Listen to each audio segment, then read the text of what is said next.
Hello, y'all. I'm trying something new here. I had done some vlogs in the past that never really, I don't know, for some reason didn't take off. This isn't a vlog. I'm going to explain what I'm doing here. What I'm doing here is I've decided to write when I write something on social media or on my blog. That is commentary, social commentary, maybe political commentary. I noticed that people tend to misunderstand me, and I've decided to do this kind of stuff as a video now. Because when I'm doing this, you can look me in the eye and you can hear me talk in my own voice, and you might realize that I'm not a monster. That I just sometimes have different opinion than other people, and maybe the human side comes across a bit more. I've also decided to not post things like this commentary like this on social media anymore, and I wanna explain why. So I'm gonna dial down even more with the stuff I'm doing on social media, on Twitter, on Mastodon, which is better, the Fediverse, but it still has kind of the same problems that I want to talk about. But I want to dial all that down, and I'm gonna do, as I announced quite a while ago, do more on my website, and pretty much the only thing I'm going to use social media for from now on is post stuff that I've put on my website, and I'm going to put all the videos and everything I do on my website as well. So I have it all in one place. That website is fab.industries, in case you're wondering. There's a blog on there which will have all of this. That'll be kind of my replacement for social media. I'll still post it on other places on the web, but basically just links there. And of course, I'm gonna reply to people, right? I use Twitter still a lot for information gathering, and if people want to contact me on there, that is all well. My DMs are open, but I also like to talk publicly with people. I'm still gonna do that. Visit the site. I'm just not gonna post these things on there primarily anymore. And the reason why is that I've noticed that it doesn't really work. And I've resisted this thing that people have been saying for years now, that social media doesn't work. I've resisted that, and I've thought a lot about that recently. And I want to, try to explain to you as quickly as I can why I think that is. Because I think it's the reason why things like Twitter and Facebook don't work is a different reason from what everybody's saying.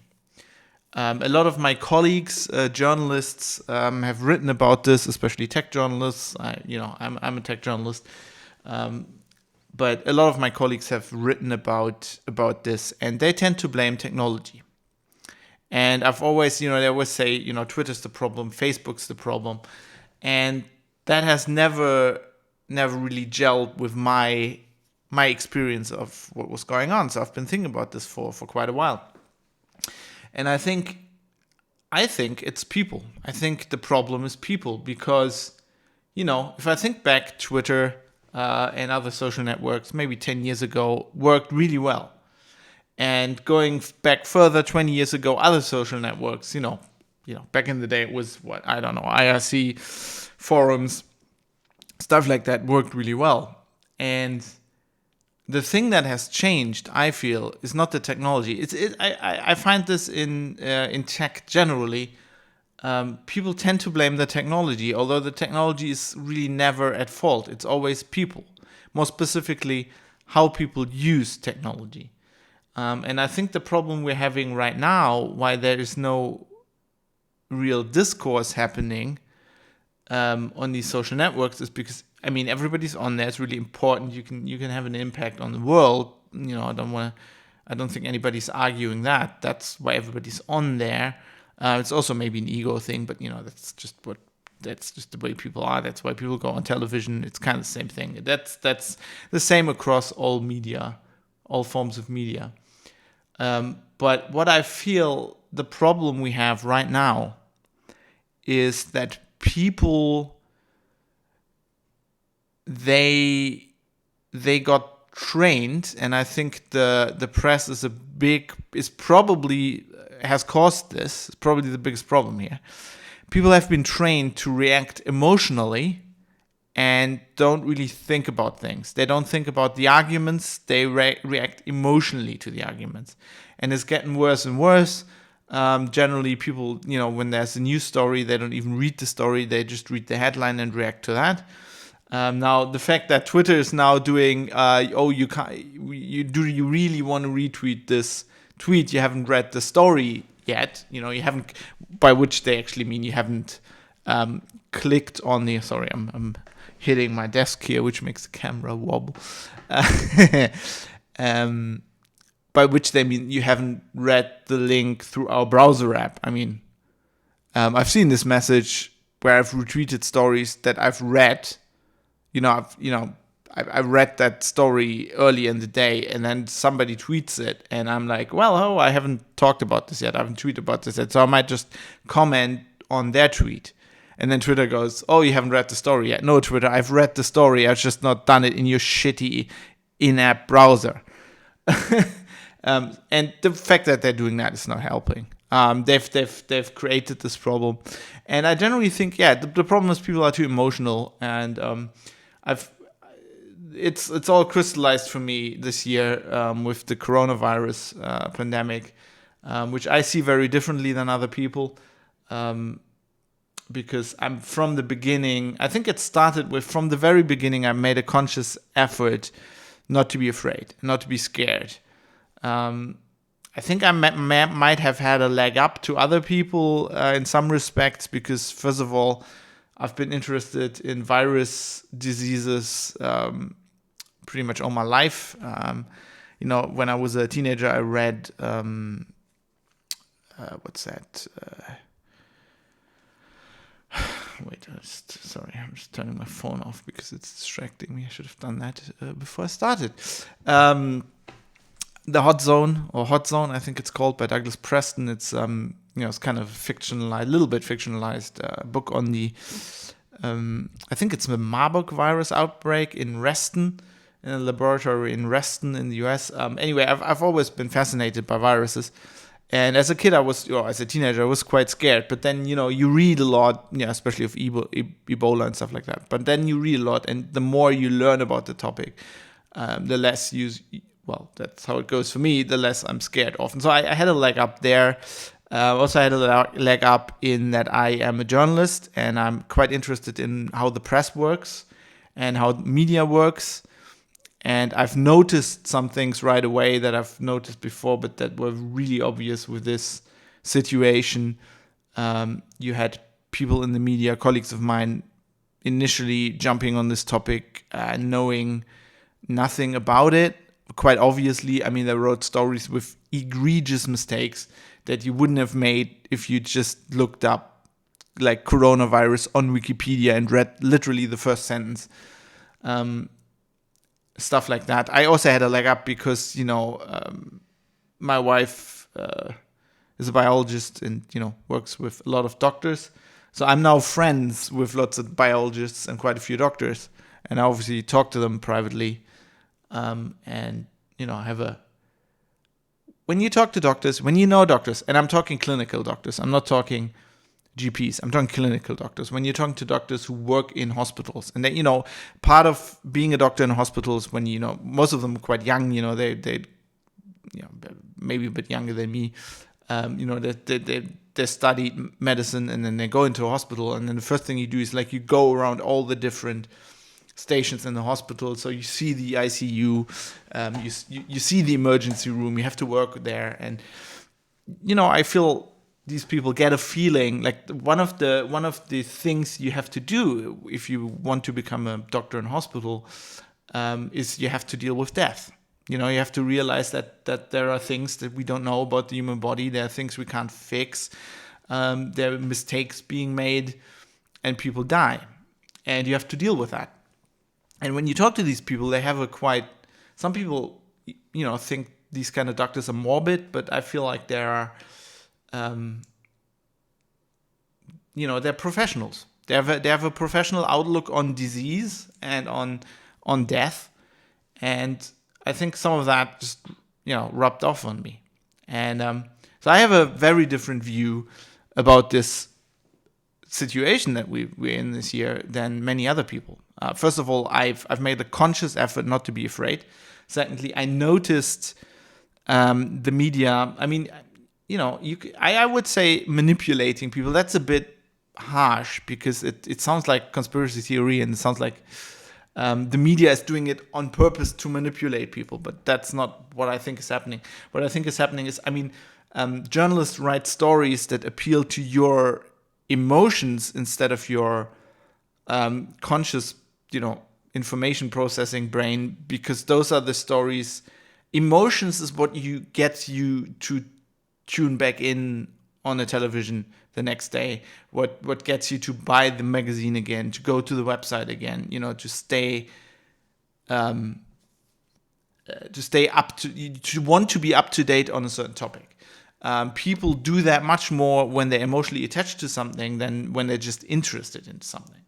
And that's why, as a journalist, you get taught to write pieces that appeal to people's emotions, which I never have been good at. I'm not good at that. I don't want to do that, which is why I'm a tech journalist. I like technical details. I like to dig deep into a subject. I like to inform people about things. Wow, this is already 10 minutes long. This is well, I like to talk a lot as well. So I've never been good at that. And I don't like that. And that's why I see it and why I criticize it quite a lot.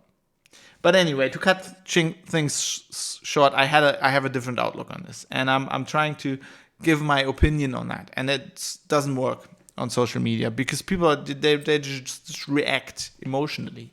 So if I say, you have to compare what we're going through and this disease to other diseases. And, I don't understand how you can be worried. Or, I understand how can you can be worried because, that's emotions. But still, think about the fact that, okay, there are 30 people, let's say, die each day from COVID. But at the same time, in Germany, 50 people die every day of mistakes being made in a hospital. Over 2,000 people every day die. Almost 3,000 people, I think. This is numbers from 2018, I think. Every day die from cardiovascular disease. And people just accept that, right? They accept that I could keel over and get a heart attack. And people would say, well, he was 37. I'm not really overweight. I'm trying to get myself in shape. But, he wasn't in shape for like the last 20 years. Or maybe he just had a, genetic defect. He just died of heart attack. That happens when you're 37. But people completely freak out when somebody dies of COVID when they're 37. I always have a problem with these double standards. And currently we have a huge double standard as a society worldwide that's happening, which I rail against. And people don't understand that. They think, but people are dying. How can you be so heartless? And that's why I'm trying to do this. It's trying something new, trying to do this in video form, so that you can see my face and you can realize that I'm not a monster. I just feel different than other people. For example, let's have an example that I talked about on Twitter recently. My grandmother is 99. She turned 99 last month, and so she lives in Duisburg, where I was born, and for the last 10 years I've lived in Bonn. Well, that was kind of close, but I've lived in London. I've lived near Hanover. I've lived in Hamburg, and I tried to visit my grandma, but there were long stretches where I couldn't visit her. Like I'd go there every 2 months or something. Which if you have to drive 400 kilometers, I make the effort, but you have to work and stuff, so it's hard. Now I move close to her again. I'm 40 kilometers from where she, this flat 40 kilometers from where she lives. So I can, I try to visit her every week now because she's 99. And to be honest, as much as, I love my grandmother, she's the dearest, aside from my wife, probably the dearest person I have. Well, my parents are as well, but I'm very close to my grandmother. My parents worked when I was a kid. Both worked, and I spent a lot of time with her. She basically raised me for quite a stretch of my youth, and I love her. She's the best person in the world. She's the nicest person in the world, and I wanna visit her. I wanna spend time with her because to be realistic here, she's 99. She's not gonna live forever. She will die probably in the next 5 years.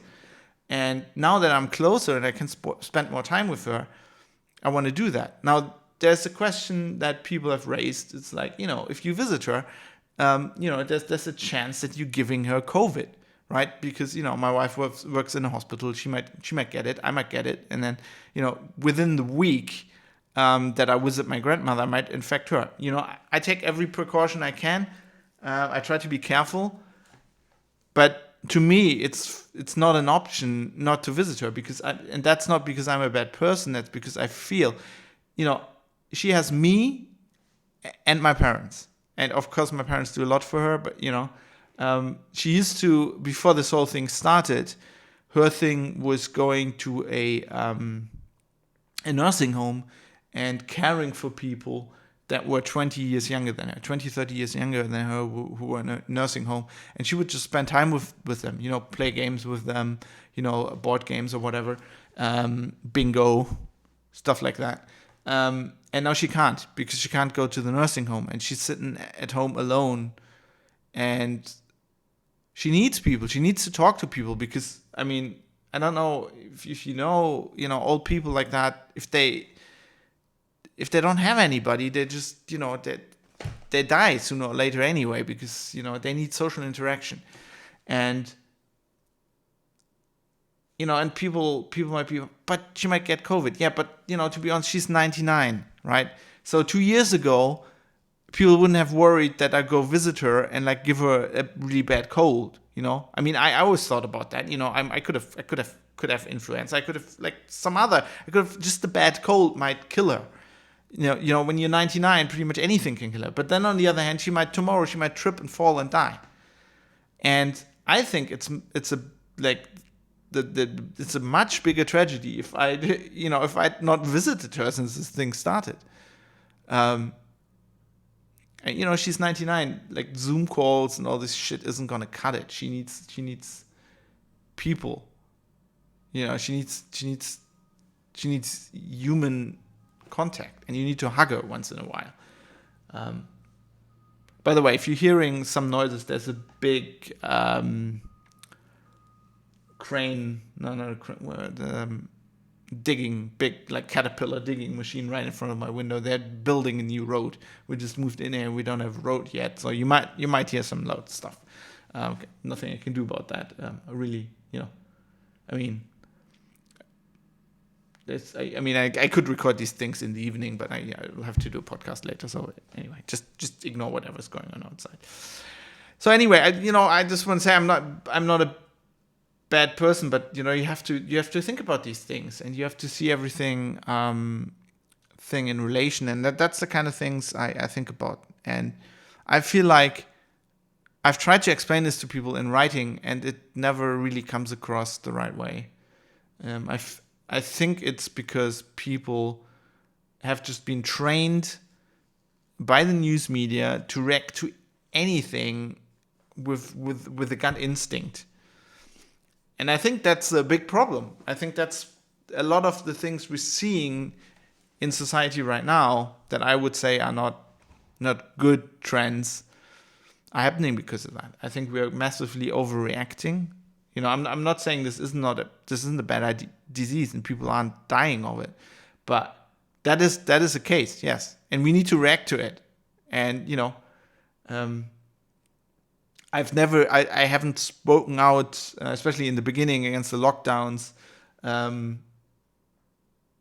I've seen the mask critical, but I'm okay with wearing a mask. It's just the things I see critical is when people say, "Oh, this is what science tells us," and then they have no idea. They don't even know what PubMed is, right? They don't know how science works. They don't know what science tells them, because they just think science tells them that because they read that in their in whatever news magazine they're reading online, probably.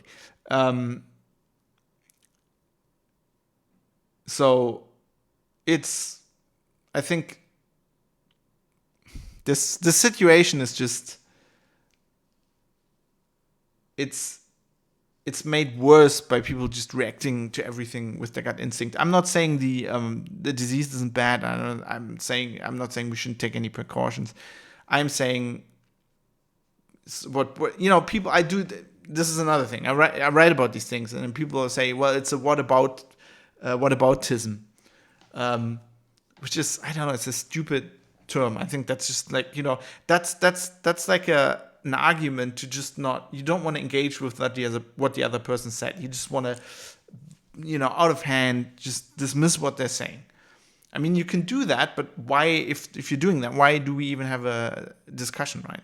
It's not worth having a discussion at that point. So, I think we need to see this in context. We need to compare this to influenza. We need to compare this to other respiratory diseases that people get in the autumn and in the winter. Yes, we need to do that. We need to look at what people are dying of. And, I don't understand why people are completely... I say I don't understand. I kind of understand, but it drives me really mad that people get completely bent out of shape of this disease, but just accept cardiovascular disease. And they're like, yeah, well, COVID, you can die if you're young, and cardiovascular disease, if you look after yourself, you don't die of that, which is completely not true. I mean, you can have, there are people who are 19 who kill over with a heart attack. It doesn't happen often, but, you being like 20 and dying of COVID is probably less likely than you just getting that. You might have a gene defect or something. People die from cardiovascular disease all the time. Young people, and people just accept that. Everybody just accept that. But we're like, with COVID, like, we need to do everything in our power, everything the government can do. We need to push boundaries concerning all of our rights and our constitution. We need to do anything we can to prevent people from dying from this. Like, if we did this for cardiovascular disease, right? There was a moment quite a while. I mean, this is, I think, as far as, I'm not really up to date on this, but I think, there was a time when people thought salt was really, really bad for your heart. It turns out it's not as bad. Of course, if you eat a ton of salt, yes. It's with everything in your diet. If you have too much of one thing, it's always bad. But if at that moment in time, if we had reacted to that the same way we're doing now to this disease, we would have outlawed salt, right? Like, you wouldn't have been allowed to import salt into Germany. Yeah, it's just, it's driving me mad. And people don't learn. Like, this whole the problem with this emotional thing is,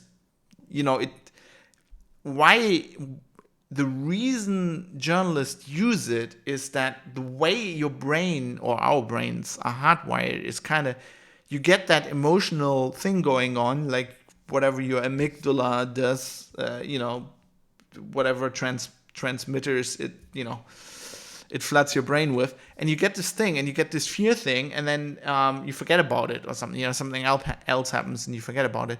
But like the next day, they can trigger that same thing again, and your conscious brain doesn't really go into it, right? So one thing, I'm in Düsseldorf, and it's happening again that you can't buy any toilet paper. Like, all the toilet paper has been this. Like, people are hamstring toilet paper again, and you're like, haven't you learned, like, from the last time? Nothing happened, right?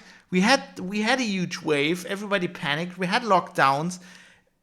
We didn't die. We didn't run out of toilet paper. Like, why are people doing the exact same thing? Why aren't they learning from this? And my answer is, the answer I think is the answer, is because they're not thinking. They're just acting completely emotionally. And this will happen again and again and again and again and again. Because my colleagues realize that they can just now, half a year later, they can employ this. They can write the same stories, and you're reading them again because you're afraid. And the only way to get out of this is to lose your fear. And I don't know. I've kind of, I don't think there's anything I can do. The only thing I always do is like try to be calm, try to give people facts, and then they're usually just yelling at me that I'm a monster and I don't mind if people die. Well, they're not taking, but they're implying that. It is quite amazing. Anyway, I hope this whole thing works better. I'm gonna try this more often when I have commentary like this. I'm gonna try to record a video and then just post that to YouTube, and then I'll put it on fab.industries. So you can just go to fab.industries. You don't need to follow me anyway. We can, but I'm endeavoring to put everything I do on fab.industries. That's another thing. Like I feel like social media is not working for me in the respect that I've just explained. Well, people just react emotionally or whatever. But I also think it's not working giving my content somewhere. And then, I'm just like, if I had more followers, that kicked me off Twitter long ago. I always say things that don't align with whatever their corporate thing is. During the middle of this thing, they're very clearly all social media. Even YouTube. So I might even have to find an alternative to YouTube at some point. But then, then I'll just post my videos. I still the only reason I'm not uploading to my own site is that I don't have the storage and the bandwidth and everything. Otherwise I would. But the problem with this is, they would have probably kicked me off. They had these clear guidelines where basically if you said anything about COVID that wasn't what the WHO said, you were like liable to get your video or your tweet or whatever censored and taken down. And that's just insane to me. The WHO is just an organization. They made plenty of mistakes this year. They've admitted quite a few. One clear one is, you can research that. It's very easy to research. Just look at the how long they said that this virus is spread by droplets that you like cough and sneeze out instead of aerosols that stay in the air. If they had said that from the beginning, then the whole mask thing wouldn't have made that much sense because masks really don't work for aerosol. That's one thing. The lockdowns. They're backpedaling on that. They've now recently said that they really never really recommended lockdowns, which is not how I understood what they were saying in May and June. But hey, so I hope this works better. I hope this works for you, and this might be a rant once in a while. So if you like me ranting. This should be for you, and if you like the video blog vlog things, I think it's the same length. It's basically the same thing. It's the same thing. I'm just calling it something different. I'm aiming in the future to do these more shorter videos and be more concise. Maybe just 10 minutes or something. Maybe this one was longer because I just tried to explain what I'm doing, but maybe also I can't. I just talk. That's what I do. I can't shut up. Anyway, that's it for today. Hope, despite all of this, you're having a good time. And just try to, as Douglas Adams said, don't panic. Just people, don't panic. We're not going to run out of toilet paper. It's all going to be okay.